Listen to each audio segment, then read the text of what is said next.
Rapidement, un résumé des trois définitions que nous avons déjà vues du produit scalaire. La première, elle utilise une figure et elle utilise le projeté orthogonal.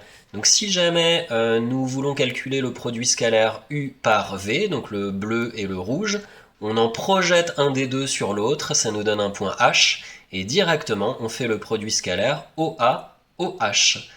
Il sera positif si jamais les vecteurs sont dans le même sens, il sera négatif si jamais les vecteurs ne sont pas dans le même sens. C'est pour ça que j'ai mis ici un plus ou moins.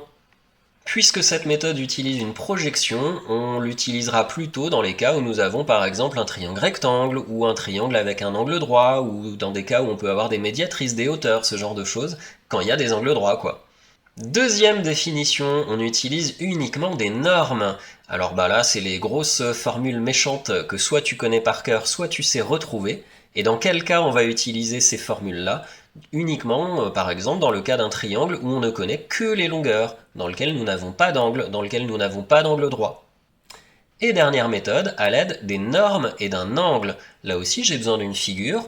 On voit l'angle alpha qui se trouve entre les deux vecteurs u et v. J'ai pas mis de petite flèche sur l'angle alpha puisqu'on a vu que, qu'il soit orienté ou non, on s'en fiche, parce que ça utilise un cosinus. Et que le cosinus, de toute façon, que l'angle soit positif ou négatif, va nous donner le même résultat.